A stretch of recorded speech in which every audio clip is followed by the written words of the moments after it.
وَلَلْآخِرَةُ خَيْرٌ لَكَ مِنَ الْأُولَى وَلَسَوْفَ يُعْطِيكَ رَبُّكَ فَتَرْضَى۔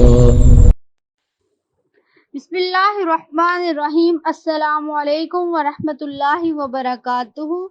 میں امید کرتی ہوں کہ آپ سب ایمان اور صحت کی بہترین حالتوں میں ہوں گے۔ اللہ پاک سے دعا ہے کہ اللہ پاک ہمیشہ آپ کو اچھے حالوں میں رکھے اور آپ کی طرف بڑھنے والے ہر شر کو خیر میں بدل دے، آمین یا رب العالمین۔ ایک دانا آدمی کی گاڑی گاؤں کے قریب خراب ہو گئی۔ اس نے سوچا کہ گاؤں کے کسی سے مدد لیتا ہوں۔ وہ جیسے ہی گاؤں میں داخل ہوا تو اس نے دیکھا ایک بوڑھا شخص چارپائی پر بیٹھا ہے اور اس کے قریب مرغیاں دانا چگ رہی ہیں۔ ان مرغیوں میں سے ایک باز کا بچہ بھی ہے جو مرغیوں کی طرح دانا چگ رہا ہے۔ وہ حیران ہوا اور اپنی گاڑی کو بھول کر اس بوڑھے شخص سے کہنے لگا کہ یہ کیسے خلاف قدرت ممکن ہوا کہ ایک باز کا بچہ زمین پر مرغیوں کے ساتھ دانے چگ رہا ہے۔ تو اس بوڑھے شخص نے کہا، دراصل یہ باز کا بچہ صرف ایک دن کا تھا جب یہ پہاڑ پر گرا ہوا مجھے ملا۔ میں اسے اٹھا لایا، یہ زخمی تھا، اس نے اس کو مرہم پٹی کر کے اس کو مرغیوں کے بچے کے ساتھ رکھ دیا۔ جب اس نے پہلی بار آنکھ کھولی تو اس نے خود کو مرغی کے چوزوں کے درمیان پایا۔ یہ خود کو مرغی کا بچہ یعنی مرغی کا چوزا سمجھنے لگا اور دوسرے چوزوں کے ساتھ ساتھ اس نے بھی دانا چگنا سیکھ لیا۔ اس دانا شخص نے گاؤں والوں سے درخواست کی کہ یہ باز کا بچہ مجھے دے دیں تحفے کے طور پر یا پھر اس کی قیمت لے لیں، میں اس پر تحقیق کرنا چاہتا ہوں۔ اس گاؤں والے نے باز کا بچہ اسے تحفے کے طور پر دے دیا۔ یہ اپنی گاڑی ٹھیک کروا کر گھر آ گیا۔ وہ روزانہ باز کے بچے کو چھت سے نیچے پھینک دیا کرتا، مگر باز کا بچہ مرغی کی طرح اپنے پر سکیڑ کر گردن اس میں چھپا لیتا۔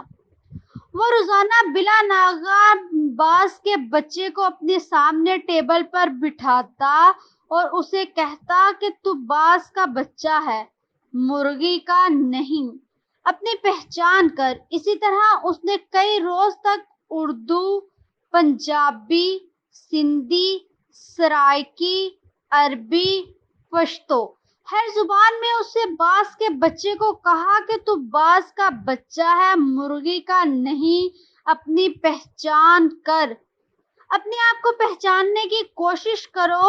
آخر کار وہ دانا شخص ایک دن باز کے بچے کو لے کر ایک بلند پہاڑ پر چلا گیا اور اسے کہنے لگا، خود کو پہچاننے کی کوشش کرو، تم باز کے بچے ہو۔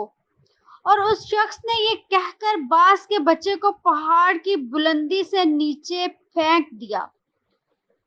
باز کا بچہ ڈر گیا اور اس نے مرغی کی طرح اپنی گردن جھکا کر پروں کو سکیڑ دیا اور آنکھیں بند کر لی۔ تھوڑی دیر بعد اس نے آنکھیں کھول لی تو اس نے دیکھا کہ زمین تو ابھی بہت دور ہے۔ تو اس نے اپنے پروں کو پھڑپھڑانے لگا اور پھڑپھڑانے کی کوشش کرتے کرتے اڑنے لگا۔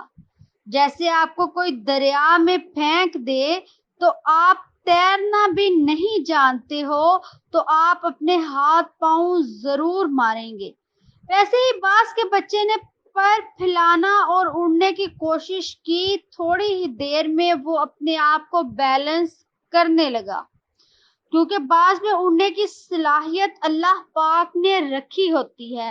تھوڑی ہی دیر بعد وہ اونچا اڑنے لگا، وہ خوشی سے چیخنے لگا۔ اڑتے اڑتے وہ اس قدر بلندی سے اڑنے لگا کہ کچھ ہی دیر بعد وہ اس دانا شخص سے بھی اوپر نکل گیا اور نیچے نگاہیں کر کے اس کا احسان مند ہونے لگا۔ تو دانا شخص نے کہا، اے باز میں نے تجھے تیری شناخت دی ہے، اپنے پاس سے کچھ نہیں دیا، یہ کمال صلاحیتیں تیرے اندر موجود تھی مگر تو بے خبر تھا۔ یہی معاملہ ہم لوگوں کے ساتھ ہے، ہماری ایک خاص شناخت ہے، ہم ایک خاص امت کے ارکان ہیں، ہمارے اندر اللہ پاک نے بے پناہ صلاحیتیں رکھی ہوئی ہیں، مگر پرابلم یہ ہے کہ ہمارے ارد گرد بے شمار مرغیاں ہیں جو ہمیں اپنی صلاحیتوں کو بروئے کار نہیں لانے دیتی، جن میں ہمارے ٹی وی چینل اور اخبارات بھی شامل ہیں، جو مسلسل ہمیں بتاتے ہیں کہ ہم باز کے بچے نہیں بلکہ مرغی کے بچے ہیں، جو مسلسل بتاتے ہیں تم باز کے بچے نہیں مرغی کے بچے ہو، مطلب کہ تم بہادر اور طاقتور نہیں ہو بلکہ بزدل اور کمزور ہو، تمہاری تو قوم ہی ایسی ہے کہ تم دہشت گرد ہو، تم آگے نہیں بڑھ سکتے۔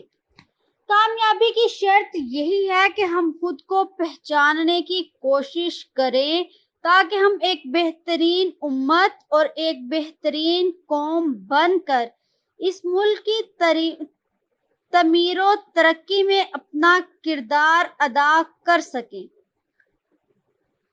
میری اپنے تمام دیکھنے والوں اور سننے والوں سے گزارش ہے کہ جب بھی کبھی آپ یہ سوچیں کہ ملک پاکستان مشکل میں ہے تو خود اٹھ کر ملک پاکستان کی مدد کرو، کیونکہ تم سارے باز کے بچے ہو، کوئی بھی خود کو مرغی مت سمجھے، اپنے پاکستان کے لیے کام کرنا، دنیا کے ترقی یافتہ قوموں کے بچے تم سے زیادہ ذہین نہیں ہیں، بس فرق صرف اور صرف اتنا ہے کہ آپ خود کو سیٹل کر لیں، تم اپنے آپ کو سیٹل کر لو، اللہ تبارک و تعالیٰ تمہارا بازو ضرور پکڑے گا۔